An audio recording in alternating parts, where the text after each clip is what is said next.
Hey guys, and welcome back to Clinical Physio with me, Phil Richards. In today's video, we're going to be going through resisted tests of the hip joint. The purpose of going through resisted tests is to see if the muscles affecting the hip joint are either weak or painful. So as to not slow your video down, we're not going to be comparing the affected and unaffected sides, but of course in practice we always want you to compare the two to inform your patient diagnosis. So when we're thinking about resisted tests, we want to consider two things: power, which is scored on the Oxford scale between 0 and 5, and pain. Right, let's get to our main video. Let's get clinical.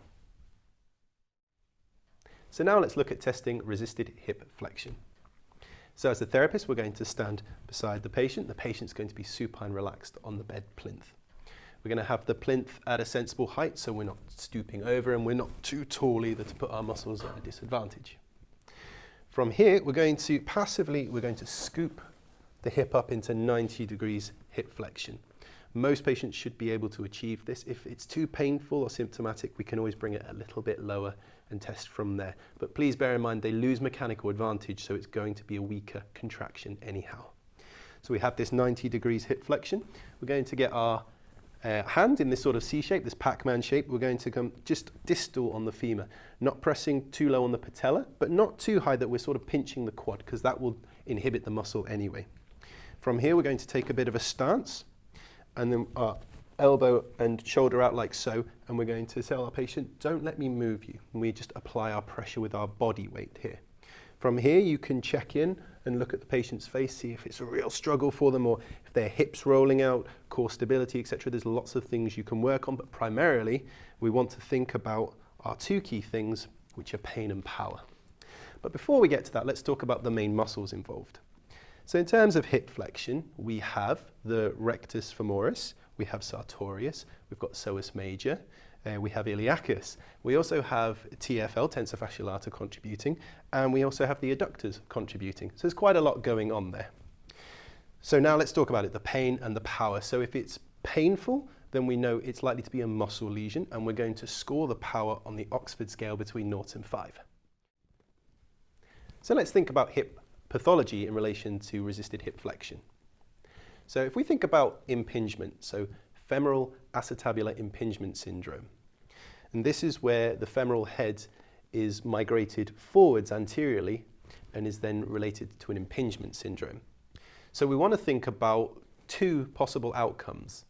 In the early stages of it, you're going to find that the hip flexor is actually very, very strong, and it may not actually be painful because it's become the dominant muscle group, but it's not got so far that it's actually starting to pinch and catch.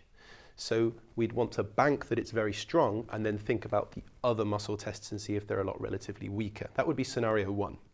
Scenario 2 would be that this development has gone on for so long that the femoral head has migrated that far forwards that it's actually irritated the hip flexor so much that the resisted test is going to be really, really painful. In fact, even just getting them to that position may be too much, and this would be a classic example of that femoral acetabular impingement syndrome. If we're thinking of a more straightforward hip flexor muscle strain, here's some key points we're going to go through. So points of pain for a hip flexor strain. So, common ones, we have sartorius, rectus femoris, tensor fasciae lata, and the body of the quad. Let's go through those. So let's start with sartorius. So to find sartorius, we're just going to find the iliac crest, the top of it here. We're going to roll off and it's going to be a dip. Where it dips, this is where the tendon's going to insert for sartorius. So if we run our fingers over that, and that feels tender, and we've had a pain on our resisted hip flexion, then it may be sartorius. Or it could be a combination of these, but we know sartorius is involved. If we drift a bit more medially, about an inch, and drop a little bit lower, we're going to be on some aspect of the rectus femoris. If, I'll show you on the opposite hip, we want to find TFL to palpate that if that's sore, find your iliac crest. You're going to go approximately an inch lateral and then an inch distal. And we should be roughly on the region of where tensor fasciae lata is, so we can feel that and see if that's tender. And lastly, the body of the quad, well, it's going to be very broad range up here. So hopefully in the subjective history, they've told you of the area that's sore, and you can simply work your way down and palpate. bearing in mind that sartorius will cut all the way up like this. So you may be on the body of that when it's going to be the quad or sartorius. So now we're going to test external rotation of the hip. As a therapist, we're going to stand beside the patient by the beds. The patient is going to be supine and comfortably relaxed. From here, we're going to bring the hip up into 90 degrees flexion. So we're going to use our passive handling to bring them up like so. We're going to ask the patient to hold their leg in this position. From here, we're going to demonstrate the movement the patient is going to do, so we prevent unwanted compensations. And if they do perform the movement in a strange manner that you're not after, you can just give them a verbal prompt or re-show them what you're after. So this is what we're going to go for, this external rotation. So I'm going to say, Polly, this is the movement I'd like you to do, and we're going to get you to resist that against my hand. So in terms of our handling, we're going to have one hand gently on the knee, and the other hand is going to come over the top. From here, we can say, Polly, don't let me move you, and we're going to pull, so the patient has to pull into external rotation. And that's how we perform our test. And relax. Pop the leg down. So let's talk about the muscles that are involved. There's quite a few. So we have the deep stabilizing muscles. So we have the gemellus group, so gemellus superior, inferior. We have the obturator internus, externus.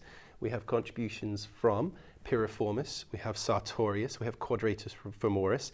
We also have the posterior fibers of glute med and min and glute max. So there's an awful lot going on there. In terms of our two things we're always looking at for isometric testing is the pain and power. So we're going to note if it's painful or not painful. If it is painful, we're going to deduce that there is a muscle lesion involved. And we're going to obviously score the power from 0 to 5 on the Oxford scale. So let's talk about pathology in relation to this resisted lateral rotation. So we already know that it could be a muscle lesion from our isometric testing. And again, similar to internal rotation, it doesn't tell us if there's a labral tear or an acetabular impingement, but there's something very important about the lateral rotation, and that's the deep lateral rotators that we spoke about. So that's the gemellus group and the obturator group. They are akin to the rotator cuff, so they center the head. So for the rotator cuff in the shoulder, it's the humeral head being centered, but in the hip, it's the femoral head that's being centered. If you have weak lateral rotators, it means that the femoral head may not be stabilized. So this could be a cause for impingement or a leading cause as to why they may develop a labral tear. The other scenario that's useful to consider is if they're globally weak around the hip, but they have strong lateral rotators, it may be that they're really, really overworking, and actually addressing the other weak muscles may cause them to relax and remove their pathology. So now we're going to test resisted hip internal rotation or medial rotation. So as a therapist, we're going to stand beside the bed with our patient lying supine. From here, we're going to start with the hip in 90 degrees flexion. So we're going to scoop, we're going to use our body weight to take the hip up into that position. From here, we ask our patient to hold this position. And so the patient's familiar with the direction they've got to push, we can demonstrate the internal rotation and say, I'm going to get you to push out like so, okay? I'm going to block it with my hand, and I'll let you know when. And then from here, we're going to have one hand gently supporting the thigh, the distal thigh, and the other hand is going to just be above the lateral malleolus, so just superior to it. And from here, we say to our patient, don't let me move you, or push into me, whichever cue you like. So Polly, don't let me move you, and we apply our pressure. And we can get you to relax that leg down. So we want to think about the muscles that are involved in this action. So if we think we've got anterior fibers of glute med and min, we have tensor fascia lata, and we have the adductors. They're all going to be internally rotating that femur. So what does it mean? Well, we want to think about our two things, our pain and power. So pain, we know whether it's painful or not painful. If it is painful, we know that we're likely to be dealing with a muscle lesion. And we're going to score in terms of power on the Oxford scale between 0 and 5. So let's talk about pathology. Well, this test in isolation doesn't actually tell us a lot about different pathology. For instance, it doesn't tell me if my patient does have or does not have a labral tear or an acetabular impingement. What we can glean from it is that they may have a muscle imbalance or a muscle lesion. So how would we tell that? Well, as we've talked about before, we'll know if it's a muscle lesion if it's painful and we have a reduced Oxford score potentially coming with it, so a 4 or 3 out of 5. In terms of working out if there's a muscle imbalance, when you do your other resisted tests around the hip, they're going to be different. How different? Well, let's say we do resisted internal rotation, and actually it's really strong, it's a 5 out of 5. But our other tests are a 3 and a 4. We know that the internal rotators are too strong relative to the others. Conversely, we could have the internal rotation, again this test here, being really weak. You think, oh, there's not really that much to it. But the other hip resisted tests are really strong. And that's how we'll be able to tell if there's a muscle imbalance. So now we're going to perform resisted abduction of the hip joint. As a therapist, we're going to stand at the bottom of the bed. Our patient is going to be supine, relaxed. From here, our handling, we're going to start with the hip out in some degree of abduction. Around 40 degrees will be good. From here, what we're going to do is with our testing hand, we're going to cup under, but not pinching around the ankle, superior to the malleoli. Our other hand is just going to be in a similar position, stabilizing the other leg. From here, we ask our patient to push the testing leg out into the hand. And if you want to cue them, you can just push a little bit, tap with your hand to say, don't let me move you, push out into my hand. So let's do that now. So push out into my hand, Polly, don't let me move you. From here, we use our pec and our lat muscles as the tester to pull the leg back in so we can feel that power there. And it keeps us safe and not straining our shoulders in this stronger position. So we want to think about the muscles that are involved in the abduction.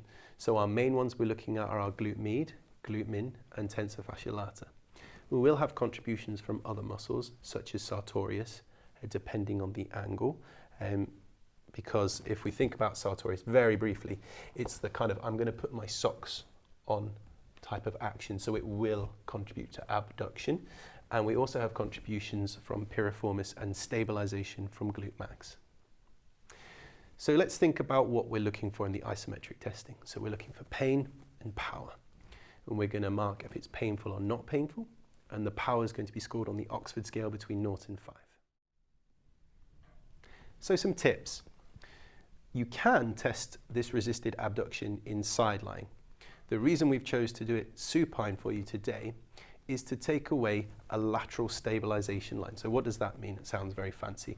If we have someone in side lying and we test abduction, they're able to use their QL and their other muscles to really anchor down into the bed. So you may find your resisted abduction testing in side lying comes out as a 5 out of 5 on the Oxford scale. However, if you have the patient supine and you're testing it, they can't use the opposite side of their body to stabilize. So you might find this shows up the weakness that you were looking for in your testing. Another pro tip is if you suspect that they have a gluteal tendinopathy, a greater trochanteric pain syndrome, so pain on the lateral aspect of the hip and the leg, but this test isn't showing up anything, we can take the leg out progressively into more degrees of abduction and perform the test from there. And it may be that only taking it to those different ranges shows up the problem. So if we think about pathology next, and we've just touched upon it, so the most common one is greater trochanteric pain syndrome, which is thought mainly and most commonly due to be from a gluteal tendinopathy. But they have shown that the pain could come from one of 4 sources. It could be from the deep hip lateral rotators, the stabilizers, the joint itself, the gluteal tendinopathy we've just mentioned, or the bursa. So we need to think about all of those and put it with our patient history. So now we're going to test resisted hip adduction. As a therapist, we're going to stand by the side of the bed. Our patient is going to be supine, relaxed. In terms of our handling, we're going to use a fist on the inside of the distal leg to block. Our testing hand is going to be sort of hook-shaped like so, and we're going to scoop under the ankle above the malleoli. From here, it's really important to note whether your patient favours lateral rotation or medial rotation. Most people are going to favour lateral rotation.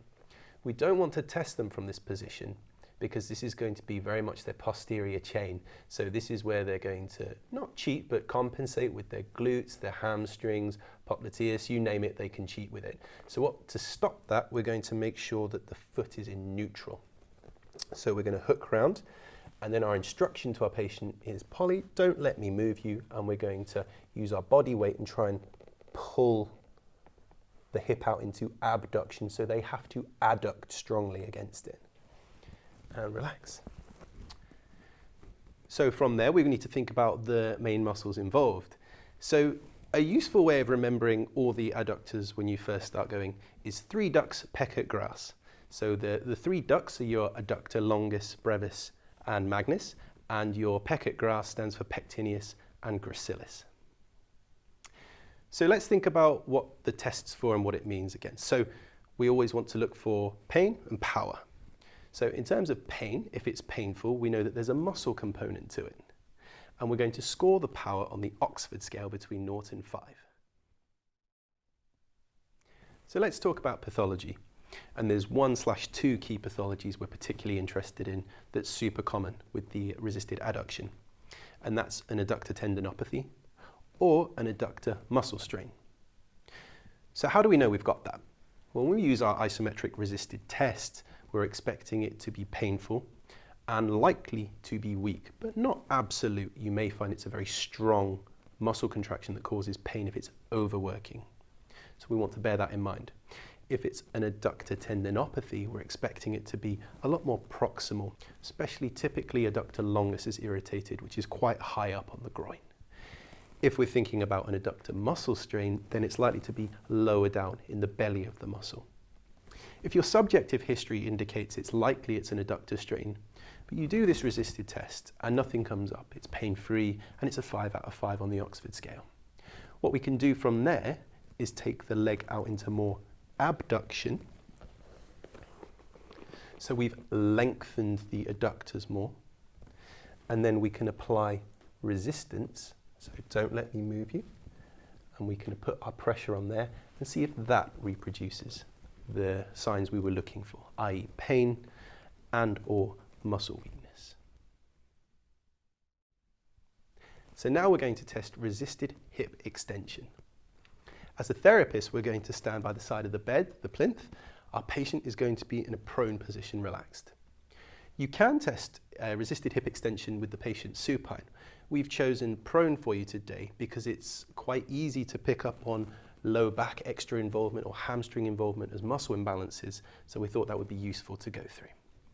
So what we're going to do is we're going to ask the patient to lift their testing leg up in a straight line to this position here. We ask them to hold that position. We're going to use one hand to gently rest on their low back so we can feel if the pelvis starts to rotate or if the spinal erectors start really gripping on tight. We know that that's where they compensate or use power from. Our testing hand is going to be at the distal calf with a nice relaxed hand so we're not pinching anything. From here, we say to our patient, don't let me move you, and we start to generate slow but sturdy pressure through to test that hip extension. And relax down. The reason we start off with slow, steady pressure on this one is most people lack that hip extension, and that's what we're all fighting for in our normal population. Is we end up using a lot of hip flexors, we lose this extension. So it's very likely that most of your patients are going to be weaker in this range, and we don't want to overstrain them in the assessment process as much as we can. So once we've done that, we want to think about our 2 things, as always with isometric testing. We want to think about pain and power. And power we're going to rate on the Oxford scale between 0 and 5. And with pain, we're just going to note if the test was painful or not painful. If it is painful, we know that there's a muscle lesion likely to be causing the patient's dysfunction.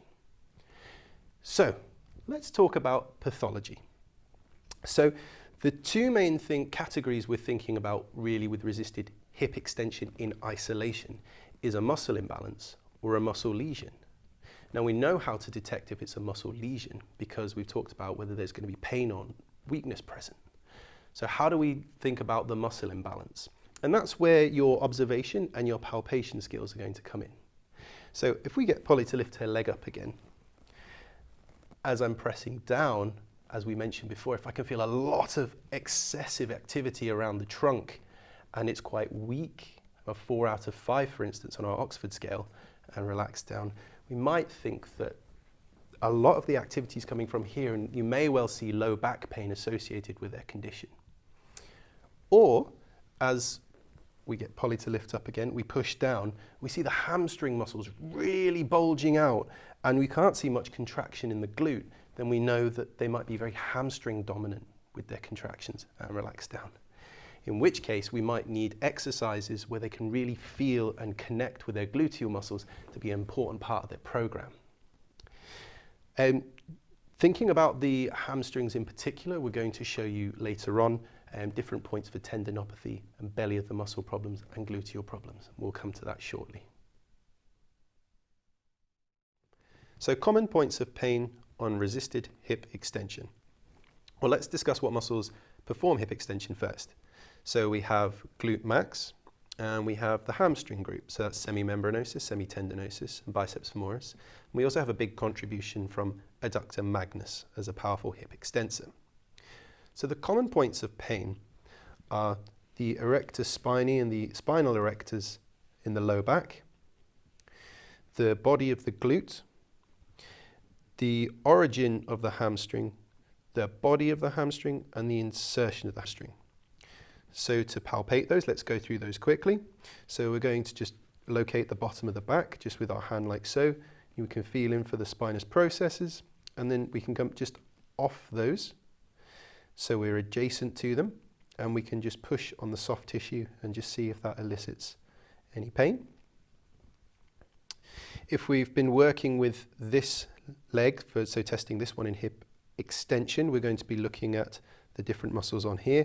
So if we're searching for glute dysfunction, we can start with the upper glute. Please get your patient's consent on this one due to the sensitivity of the area. And we can just work in and around the upper part and see if that elicits any problems. And then from there, we can get our fingers into the body of the glute and feel in here, thinking about where our piriformis and our sciatic nerve come into play as well. If we move down from here, under the ischial tuberosity, the origin of the hamstring, we can scoop under in here. This won't be a place you will need to go to routinely. This will be subjectively reported as an area to look for. Thinking about the body of the hamstring, that could be anywhere from the medial aspect to the lateral aspect, so you can quickly work your way down the fibers and have a feel there, and then to the body of the muscle, work your way down there, and then finally to the outside, the lateral aspect, you can work your way down here, and then thinking about where the tendons insert, so we can follow them down and we can feel where they insert on the medial and the lateral aspects. And again, to recap, we're looking for tenderness at those sites that would reflect pain on resisted hip extension to give us a clue of a muscle lesion that's causing our patient's condition. So here are the key points to summarize this video on resisted movements of the hip joint. When testing resisted movements of the hip, make sure you compare both the affected and the unaffected sides, testing resisted hip flexion, abduction, adduction, internal rotation, external rotation, and extension. Be aware of the muscles that are involved in each resisted test. As you test for resisted movements, look for two key elements, pain and power, which is measured between 0 and 5 on the Oxford scale. And that concludes our video on resisted tests for the hip. From here, we'd like you to think about your findings for your active range of motion testing, your passive range of motion testing, and your resisted tests in order to clarify the contribution of the active contractile element in your patient's condition. We'd also love it if you checked out the other videos in the clinical physio catalogue for the hip, such as observation of the hip and palpation of the hip. Guys, thanks so much for watching again. We'll see you again soon on Clinical Physio.